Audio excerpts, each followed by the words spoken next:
নমস্কার। বিদ্যাসাগর বিশ্ববিদ্যালয়ের ইতিহাস বিভাগের নিউ সিলেবাস অনুযায়ী সেমিস্টার 3 অনার্স পেপার মেজর 3 থেকে আজ আমি তোমাদের কাছে 2025-26 সাজেশন তুলে ধরব। তাই তোমরা ভিডিওটি স্কিপ না করে অবশ্যই শেষ পর্যন্ত দেখো। তোমাদের কাছে আজ যে আমি প্রশ্নগুলো তুলে ধরবো, এই প্রশ্নগুলো তোমরা ভালো করে তৈরি করে নাও।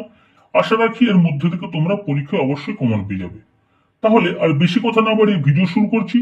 ভিডিও শুরুর পূর্বে তোমরা যারা আজ আমার চ্যানেলে নতুন, তারা চ্যানেলটি সাবস্ক্রাইব করে পাশে থাকা বেল আইকনটি অন করে নাও। তাহলে তোমরা এক নজরে 5 এবং 10 মার্কসের প্রশ্নগুলো দেখে নাও।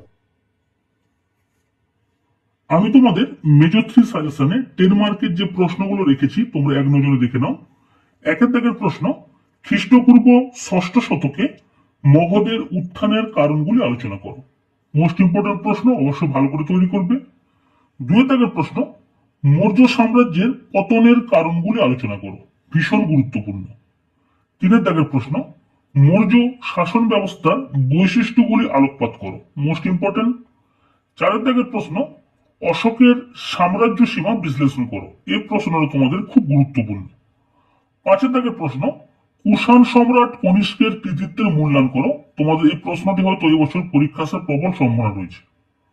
6 দাগের প্রশ্ন, কুষাণ যুগের গুরুত্ব নিরূপণ করো। এই প্রশ্নটা তোমরা অবশ্যই ভালো করে তৈরি করবে। 7 দাগের প্রশ্ন, অশোকের কৃতিত্বের মূল্যায়ন করো। 8 দাগের প্রশ্ন, বিশেষ তথ্য সহযোগে কুষাণ সাম্রাজ্যের রাজনৈতিক ইতিহাসের উপর অর্থনৈতিক শক্তি সমূহের প্রভাবের মূল্যায়ন করো। অবশ্যই গুরুত্বপূর্ণ, ভালো করে তৈরি করবে। 9 দাগের প্রশ্ন, মৌর্য সাম্রাজ্যের প্রশাসনিক ব্যবস্থার বর্ণনা দাও। অশোক কি কি পরিবর্তন করেছিলেন। এরপরে তোমাদের নেক্সট প্রশ্ন 10 দাগ, গুপ্ত সম্রাট সমুদ্রগুপ্তের রাজ্য বিস্তার নীতি আলোচনা করো। বা তোমাদের পরীক্ষা প্রশ্নটি এভাবে আসতে পারে, সমুদ্রগুপ্তের কৃতিত্ব সম্পর্কে আলোচনা করো। 11 দাগের প্রশ্ন, গুপ্ত সম্রাট দ্বিতীয় চন্দ্রগুপ্তের কৃতিত্ব সম্পর্কে আলোচনা করো। তাকে কি বিক্রমাদিত্যের সাথে তুলনা করা যায়।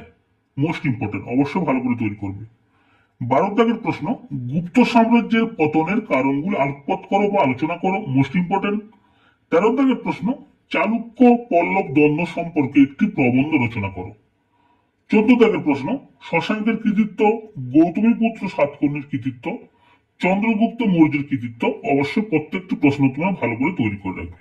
তোমাদের আমি এই মেজর 3 থেকে 10 মার্কসের মোট আমি 14টি প্রশ্ন দিলাম। এই প্রশ্নগুলো তোমরা অবশ্যই ভালো করে তৈরি করো। দেখবে তোমরা এর মধ্যে পরীক্ষা অবশ্যই কমন পেয়ে যাবে।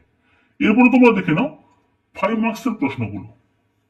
তোমরা দেখে নাও তোমাদের মেজর 3 থেকে 5 মার্কসের প্রশ্নগুলো, যেগুলো আমি তোমাদের সাজেশনে রেখেছি। 1 দাগের প্রশ্ন, টিকা। তোমরা টিকা হিসেবে তৈরি করে রাখবে ষোড়শ মহাজন পথ, মেগাস্তিনাসের ইন্ডিকা, কৌটিল্যের অর্থশাস্ত্র। প্রত্যেকটি গুরুত্বপূর্ণ, অবশ্যই ভালো করে তৈরি করবে। 2 দাগের প্রশ্ন, ষোড়শ মহাজন পদের মধ্যে মগধের সাফল্যের কারণ কি ছিল। Most important. 3 দাগের প্রশ্ন, মৌর্য শাসন ব্যবস্থা কি কেন্দ্রীভূত আমলাতান্ত্রিক ছিল। এই প্রশ্নটা তোমরা অবশ্যই ভালো করে তৈরি করবে। 4 দাগের প্রশ্ন, অশোকের জনহিতকর কার্যাবলী তোমরা টিকা হিসেবে তৈরি করে রাখবে। 5 দাগের প্রশ্ন, মৌর্য সাম্রাজ্যের পতনে অশোক কতটা দায়ী ছিল। Most important. 6 দাগের প্রশ্ন, শশাঙ্ক হর্ষবর্ধন দ্বন্দ্ব সম্পর্কে আলোচনা করো বা সংক্ষিপ্ত টিকা লেখো। তোমরা এই প্রশ্নটি 5 ও 10 উভয় ক্ষেত্রে তৈরি করে রাখবে। এরপর তোমাদের পরবর্তী প্রশ্ন 7 দাগ, গুপ্ত যুগকে সুবর্ণ যুগ বলা যায় কি। অবশ্যই গুরুত্বপূর্ণ, দেখে রাখবে। 8 দাগের প্রশ্ন, অশোকের ধর্মের বৈশিষ্ট্যগুলি সম্পর্কে আলোচনা করো। 9 দাগের প্রশ্ন, বর্ণ ও জাতি প্রথার মধ্যে পার্থক্য নিরূপণ করো। 10 দাগের প্রশ্ন, খ্রিস্টপূর্ব 600 থেকে 300 খ্রিস্টাব্দের মধ্যে ভারতের অর্থনৈতিক বৈশিষ্ট্য বা ধর্মীয় ভাবনা সম্পর্কে আলোচনা করো। 11 দাগের প্রশ্ন, টিকা। পল্লব রাজাদের মন্দির স্থাপত্য, গুপ্ত রাজস্ব ব্যবস্থা, মৌর্য শিল্পকলা। মৌর্য শিল্পকলা, গুপ্ত রাজস্ব ব্যবস্থা, এই দুটি তোমাদের টিকা হিসেবে খুব গুরুত্বপূর্ণ, অবশ্যই ভালো করে তৈরি করবে। 12 দাগের প্রশ্ন, গুপ্ত রাজাদের প্রশাসনিক ব্যবস্থা, সংস্কৃত সাহিত্যের বিকাশ সম্পর্কে আলোচনা করো। 13 দাগের প্রশ্ন, অশোকের সময়কালে মৌর্য স্থাপত্যের বিকাশ সম্পর্কে সংক্ষিপ্ত টিকা লেখো।